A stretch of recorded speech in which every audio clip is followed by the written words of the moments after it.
I found out through YouTube, his graduation speech. He thanked everyone who made him the man he is today. I wasn't mentioned once, not once. In 18 years of raising him, I'd become invisible.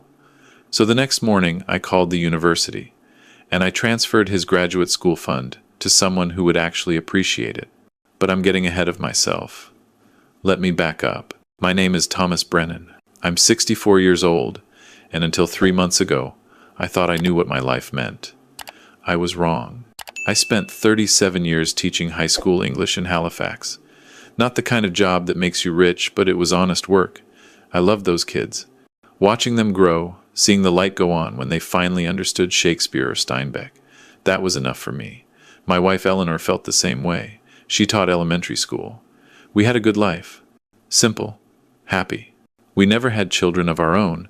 It just didn't happen. We tried for years, but eventually we made peace with it. We had each other. We had our students. We had our little house in the North End with the garden Eleanor spent every weekend tending. Then, when I was 46, my younger brother Marcus died. Car accident on the highway near Truro. Black ice. He didn't stand a chance. His wife Jennifer had passed 2 years earlier from cancer. They left behind a 4-year-old boy named Owen. Owen. My nephew. My brother's son. There was no one else. Marcus's in-laws were elderly and in poor health. Jennifer's sister lived in Australia with her own family. It was me and Eleanor, or foster care. We didn't even hesitate. We brought Owen home from the hospital the day after the funeral. He was so small, so confused. He kept asking when his daddy was coming back. Those first months were hard. Owen had nightmares every single night. He'd wake up screaming, and I'd sit with him in his little room until sunrise, reading him stories, telling him it was going to be okay. Eleanor would make hot chocolate at 2 in the morning. We took turns. We were exhausted. We were in our late 40s, not exactly young parents. But slowly, he started to heal. He started to smile again. Started to laugh. By the time he was 6, he was calling us Grandpa Tom and Grandma Ellie, not Mom and Dad. We never asked him to. We wanted him to remember Marcus and Jennifer. We kept their photos up, told him stories about them, made sure he knew where he came from. We gave him everything we had, not money. We didn't have much of that, but time, attention, love. I went to every single one of his hockey games, even the 6 a.m. practices in the middle of winter.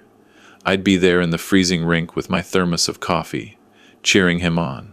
Eleanor baked for every school bake sale. She sewed his Halloween costumes by hand. We helped with homework every night at the kitchen table. When Owen was 12, Eleanor got sick. Breast cancer. Stage 4 by the time they caught it. She fought for 2 years, but in the end, it took her. I'll never forget Owen at her funeral, 14 years old, standing beside me at the graveside holding my hand. He was almost as tall as me by then. He looked down at me and said, "We still have each other, Grandpa Tom." We did. We had each other. The next 4 years were just the two of us. I retired early from teaching. I wanted to be there for Owen full-time through high school. My pension wasn't much, but I'd been saving for decades. Eleanor and I had been careful with money. We had a small life insurance policy. I cashed in my RRSPs. I made it work. Owen was a good kid, smart, worked hard in school.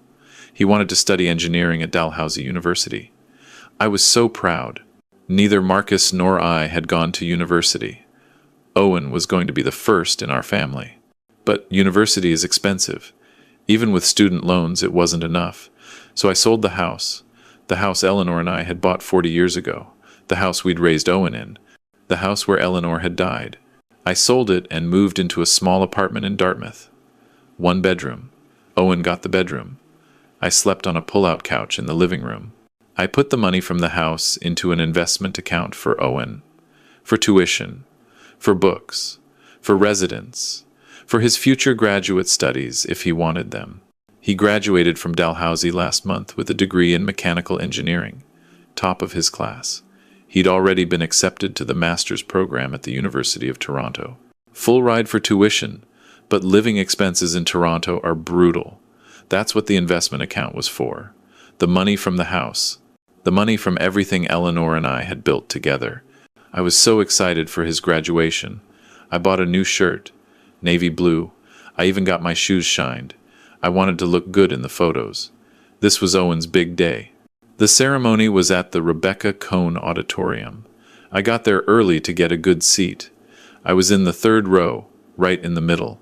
I had my phone ready to take pictures and videos. I wanted to capture everything. Owen looked so handsome in his cap and gown, so grown up. 22 years old. I remembered him at 4 years old, crying for his daddy. I remembered him at 8 years old, losing his first tooth. At 12, bringing home his first report card with straight A's to show Eleanor when she was sick. At 16, getting his driver's license. And now this. A university graduate. They announced he'd be giving the valedictorian address. I almost burst into tears right there. My Owen, my boy, the valedictorian. He walked up to the podium. The whole auditorium went quiet. He adjusted the microphone, cleared his throat, and began to speak. Thank you all for being here today. This is a moment I've dreamed about for years. Standing here, graduating with my degree, looking forward to the next chapter of my life at U of T in the fall. I was beaming. I couldn't stop smiling. I want to take a moment to thank the people who made this possible, who made me the man I am today, who showed me what success looks like and gave me the tools to achieve it. This was it. This was the moment. I sat up straighter, got my phone ready to record. First, I want to thank my professors here at Dalhousie. Your dedication to excellence pushed me to be better every single day. Okay, that made sense. Start with the professors. I want to thank my classmates, especially the engineering cohort. You challenged me. You inspired me. You became my second family. Sure, his friends. That made sense too. But most importantly, I want to thank the man who changed my life. The man who took me under his wing 3 years ago and showed me what it means to be a professional, what it means to have ambition, what it means to think bigger than the limitations you grew up with. I frowned. Who was he talking about? Mr. Richard Sutherland, CEO of Sutherland Engineering. When you hired me as an intern in my second year, you didn't just give me a job. You gave me a vision for my future. You introduced me to the right people. You showed me what real success looks like. You treated me like a son, like the son you never had, and I'll be forever grateful. My smile disappeared. Richard, you showed me that where you come from doesn't have to define where you're going. You proved that with the right mentorship, anything is possible. Thank you for being the father figure I needed. Thank you for believing in me when I didn't believe in myself. The audience applauded. Some people stood up. Owen was looking up into the balcony section, waving at someone. I turned to look. A man in an expensive suit, silver hair, probably mid-60s. He was standing, clapping, looking proud. That was Richard Sutherland. Owen continued talking. About his future, about his dreams, about his goals. He thanked the dean. He thanked the donors who funded scholarships.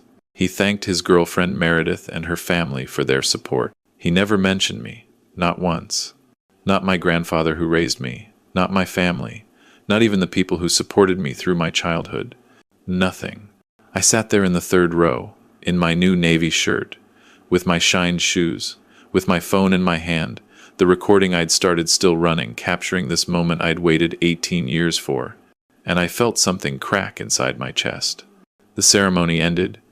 Graduates threw their caps in the air. There was music, cheering, photos. I stood up slowly. My legs felt heavy. People pushed past me, trying to get to their graduates. I just stood there. I saw Owen across the room. He was surrounded by people, friends, professors, and there was Sutherland, shaking his hand, pulling him into a hug. Owen was laughing, smiling so big. I started walking toward him, slowly, through the crowd. I wanted to congratulate him, to hug him, to tell him I was proud, even though something inside me was breaking. I got closer. I was maybe 15 feet away. Owen looked up. Our eyes met. For just a second I saw something in his face. Recognition, maybe even guilt. Then he looked away. Turned back to Sutherland. put his arm around his girlfriend Meredith. I stopped walking, just stood there in the middle of the crowded auditorium. Someone bumped into me, apologized, kept moving. I turned around and walked out of the auditorium, out of the building, into the parking lot. I sat in my old Honda Civic, the car I'd been driving for 15 years, the car I couldn't afford to replace because I'd put every penny into Owen's future. I sat there for an hour, just staring at the dashboard. My phone buzzed. A text from Owen. "Hey, Grandpa. Sorry I didn't see you after the ceremony. It was crazy. I'm going to dinner with Meredith and her parents and Mr. Sutherland. I'll call you tomorrow." I didn't respond. I drove home to my small apartment in Dartmouth, the apartment I'd moved to so Owen could have his bedroom. I walked past the pull-out couch I'd been sleeping on for 4 years, went to the bathroom, looked at myself in the mirror.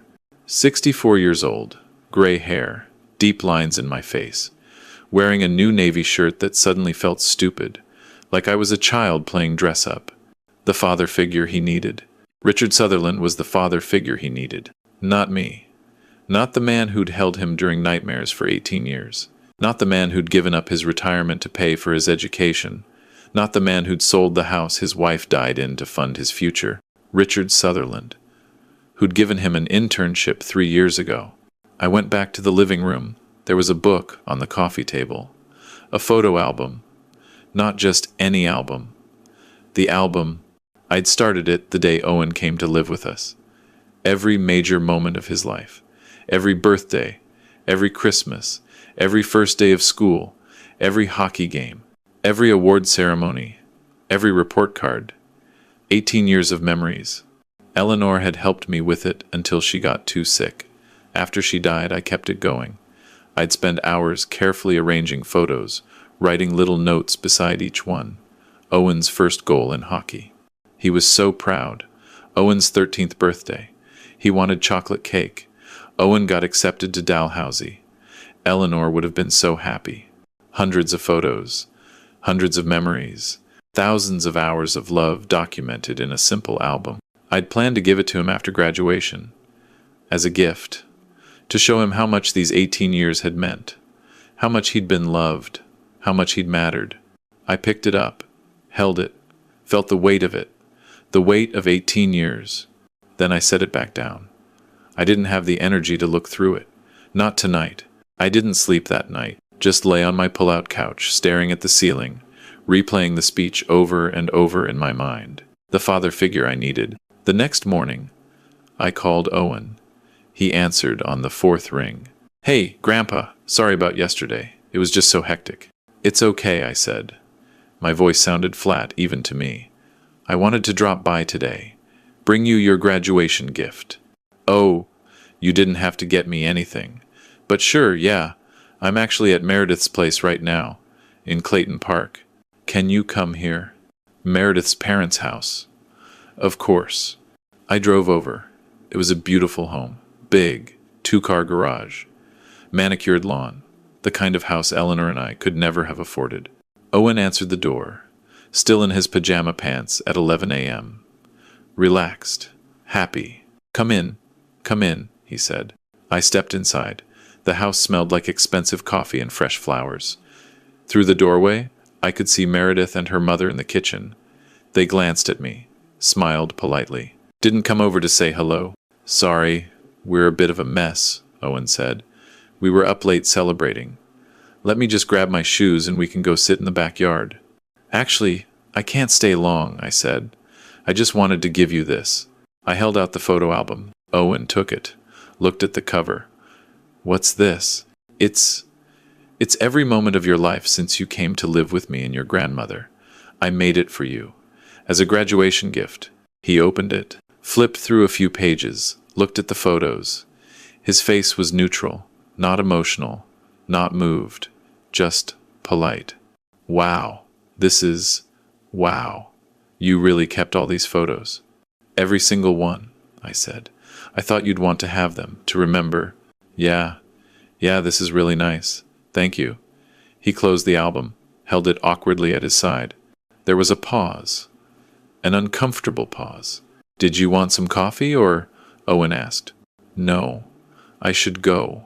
I just wanted to make sure you got that. Okay, well, thanks again. This is really thoughtful. He walked me to the door. I stopped on the porch, turned back to look at him. Your speech yesterday, I said. It was very good. Oh, thanks. Yeah, I was pretty nervous, but I think it went well. You thanked a lot of people. Yeah, well, I had a lot of help getting to where I am. Richard Sutherland. He must be a very special person. Owen's expression changed slightly. Defensive. He is. He's been a huge mentor to me. He's connected me with people in the industry. He's written me recommendations. He's given me career advice. He's been incredibly generous with his time. That's wonderful, I said. It's good to have mentors. Yeah, it really is. Another pause. Anyway, Owen said, thanks for coming by. And thanks for the album. I'll look through it properly later. You do that, I said. I drove home, sat in my apartment, stared at the walls. 2 days later, Owen texted me. Hey, Grandpa, cleaning out my stuff before the move to Toronto. Do you want to come get any furniture or boxes from the apartment? The apartment. The apartment we'd shared. The bedroom I'd given him. I drove over. Owen was there with Meredith. They were packing. The apartment looked empty already. Half the furniture was gone. Boxes everywhere. Hey, Owen said. Thanks for coming. I wasn't sure what you'd want to keep. Most of this stuff is pretty old. I looked around. The kitchen table where I'd helped him with homework every night. The bookshelf where Eleanor kept her cookbooks. The lamp that had been in our old house. I'll take the books, I said. And the lamp. Sure. Oh, and here. Owen reached down and picked something up from beside the door. The photo album, sitting on the floor, next to a box marked, Donate. I figured you'd probably want this back, Owen said. It's more of your thing than mine, all those old photos. I've got everything digital now anyway. I stared at it, at 18 years of love, sitting beside a donation box. Right, I said. My voice sounded far away. I'll take it. I picked it up, felt the weight of it again. Owen had already turned away, was talking to Meredith about where to pack the dishes. I walked out, drove home, set the album on my coffee table, sat down on my pull-out couch, and I felt nothing. Not anger, not sadness, just nothing. It was like something inside me had shut off. I opened the album, looked through it. Page after page of memories that apparently meant nothing to him. I saw Eleanor's handwriting on some of the early pages. Her little notes. Our sweet boy. So grateful for him. I saw photos of myself. Younger, smiling, proud. At every hockey game. Every school concert. Every birthday party. I saw photos of Owen. Growing up, smiling, happy. And I realized something. He loved what I gave him. The education, the opportunities, the stability, the house to grow up in, the money to go to university. But he didn't love me. I was the old man who happened to be there, the caretaker, the bank account, the placeholder until someone better came along. Richard Sutherland came along, successful, wealthy, connected, everything I wasn't. And just like that, I became invisible. I closed the album. Put it in my closet, sat back down. It was evening by then. I should have made dinner. I wasn't hungry. I opened my laptop instead, logged into my bank account. The investment account, the one with the money from the house, Eleanor's house, the house where we'd been happy, where we'd raised Owen, where Eleanor had died. Current balance, $183,000. Owen's graduate school fund. For his master's degree at University of Toronto, for his living expenses, for his future. I stared at that number. Then I opened my email, started typing. Dear Office of Financial Aid, University of Toronto. The next morning I called Owen. Hey Grandpa, what's up? I need to tell you something, I said. About your graduate school fund. Oh yeah? What about it? I've transferred it. Silence. Then, what? I've transferred the money. All of it, to another student, someone who will actually appreciate it. What are you talking about? That's my money. That's my education fund. That's from the house. It was never your money, Owen. It was my money, my house, my investment. and I've chosen to invest it in someone else. You can't do that. His voice was rising. Angry now. That's for my master's degree. I'm supposed to start in September. Then I suppose you should talk to your father figure, Richard Sutherland, about funding, since he's been so generous with his time and advice. Is this because of the graduation speech? Seriously? This is because you put an album with 18 years of memories next to a donation box, Owen. This is because you introduced a man you've known for 3 years as the father figure you needed. This is because you forgot where you came from. Grandpa, you're being ridiculous. I'm sorry I didn't mention you specifically in the speech, but there were a lot of people to thank, and I only had 10 minutes. And the album thing, I just thought you'd want those photos. I didn't know it was that big a deal. It wasn't a big deal to you. That's the point. So you're taking away my education fund because your feelings were hurt?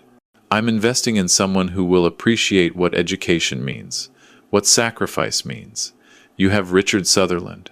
I'm sure he'll help you figure it out. This is insane. You can't do this. I already have. I called the university yesterday. The transfer is complete. The recipient is a young woman named Sarah Chen, first-generation immigrant, working 3 jobs to pay for her undergraduate degree. She's been accepted to the same master's program you have. She'll use the money better than you would have. I need that money. No, you don't. You have connections now. You have Richard Sutherland's network. You have Meredith's family. You'll be fine. Grandpa, please, don't do this. It's done, Owen. And don't call me again unless you figure out what the last 18 years were actually worth. I hung up. My phone rang immediately. I declined the call. It rang again. I turned it off. I sat there in my small apartment, on my pull-out couch, in my one-bedroom place in Dartmouth, and I felt nothing. 3 days later, there was a knock on my door. I opened it. Owen was standing there. He looked terrible, tired, stressed. "Can we talk?" he asked. "If you'd like." He came in, looked around the apartment like he was seeing it for the first time.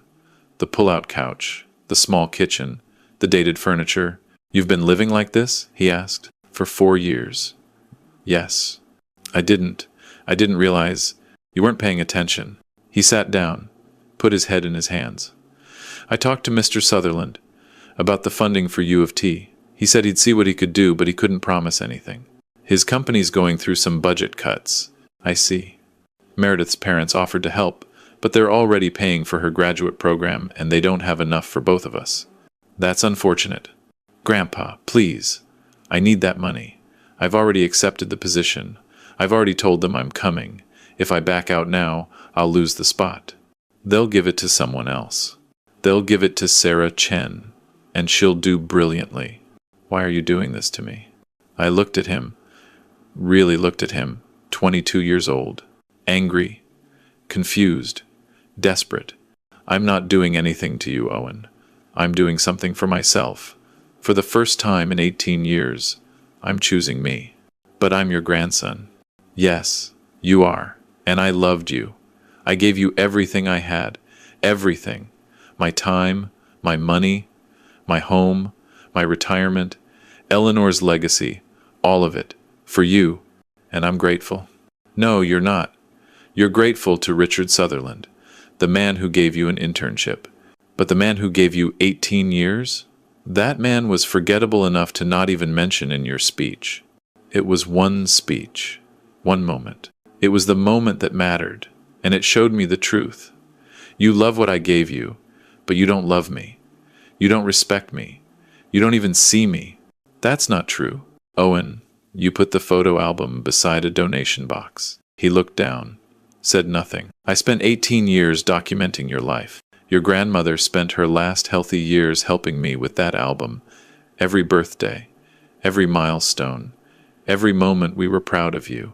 And you looked at it once, said that's nice, and put it beside a box marked donate. I didn't mean. Yes, you did. You meant it. Just like you meant not mentioning me in your speech. Just like you meant not seeing this apartment I've been living in. Just like you meant calling Richard Sutherland the father figure you needed. You meant all of it." He was crying now. Actual tears. "Please, Grandpa, I'll do better. I'll be better. Just give me another chance. I've given you 18 years of chances. I'm tired, Owen. I'm 64 years old and I'm tired. So that's it? You're just going to throw me away? I'm not throwing you away. I'm letting you go. There's a difference. He stood up, angry again. You're a bitter old man. That's what you are. You can't stand that I found success with someone other than you. You can't stand that I grew beyond this. He gestured around the apartment. Beyond this small life. Maybe you're right, I said. Maybe I am bitter. But I'm done apologizing for not being Richard Sutherland. I'm done being invisible in my own grandson's life. He left, slammed the door behind him. I sat down, picked up my phone, turned it back on. There were 17 missed calls from Owen over the past 3 days, 6 voicemails, dozens of texts, all of them saying the same thing. He needed the money. He deserved the money. I was being unfair. Not one of them said, I'm sorry. Not one of them said, I love you. Not one of them said, thank you for 18 years. I deleted them all. 2 weeks later, I got an email from the University of Toronto. They confirmed that the funding had been transferred to Sarah Chen. They thanked me for my generosity. They included a note from Sarah herself. Dear Mr. Brennan, I cannot express how grateful I am for this opportunity. My parents came to Canada with nothing. They worked in factories so I could go to school. I've been working 3 jobs to save for graduate school, but it wasn't enough. Your gift means I can focus on my studies instead of worrying about rent. I promise I will make the most of this opportunity. Thank you for believing in me. With deepest gratitude, Sarah Chen. I read it 3 times. This was what appreciation looked like. A month later, I did something I hadn't done in decades. I went to a social event. A retirement community in Halifax was hosting a welcome evening for new members. I'd been thinking about moving there, selling the apartment, finding a place with other people my age, people who weren't invisible. I went. I talked to people. I made a friend. Her name was Margaret. She was 70, a widow, a former nurse. She'd raised 3 children alone after her husband died young. She understood what it meant to give everything for family. We had coffee, then dinner. Then we started spending time together. Actually spending time, talking, laughing, enjoying each other's company. For the first time in years, I didn't feel invisible. I moved into the retirement community. A nice 1-bedroom place. My own space. No pull-out couch. Margaret helped me decorate. We went to farmers markets together. Took day trips to Peggy's Cove. Joined a book club. I was happy. 3 months after I transferred the fund, Owen called. I almost didn't answer. But I did. Hey, Grandpa. Hello, Owen. I wanted to tell you. I'm not going to Toronto. I didn't go to graduate school. I see. Mr. Sutherland offered me a job at his company. Junior engineer. It's a good position. Good salary. Benefits. That's good. Congratulations. Yeah, thanks. Silence. How are you doing? He asked. I'm well. I moved into a retirement community. I'm enjoying it. Oh, that's good. More silence. Grandpa, I've been thinking about what you said, about the speech, about the album, about everything. And I think I understand now what you were trying to tell me. Do you? I took you for granted. I didn't see what you gave up for me. I was so focused on moving forward that I forgot where I came from. I'm sorry. I felt something shift in my chest. Not forgiveness. Not yet. But something. Thank you for saying that, I said. I was wondering if maybe we could have dinner sometime. If you're willing, maybe. Someday. But not yet. I'm not ready yet. Okay. I understand. I'll wait. You do that. We hung up. I sat in my new apartment. Margaret was coming over in an hour. We were going to watch a movie, a comedy. She'd bring popcorn. I'd make tea. I looked at the photo album. It was on my bookshelf now. I'd taken it out of the closet, but I still hadn't looked through it. Maybe someday I would, or maybe I wouldn't. Either way, I was okay, because I'd learned something important, something it took me 64 years to understand. You can love someone with everything you have. You can sacrifice, you can give, you can pour yourself out completely. But if they don't see you, if they don't value you, if they take you for granted, then you have to choose yourself. Even if it's the hardest thing you've ever done, Even if it feels like giving up, it's not giving up. It's letting go. And sometimes, letting go is the only way to save yourself. That's what I did. I let go. I chose myself. And for the first time in 18 years, I could breathe.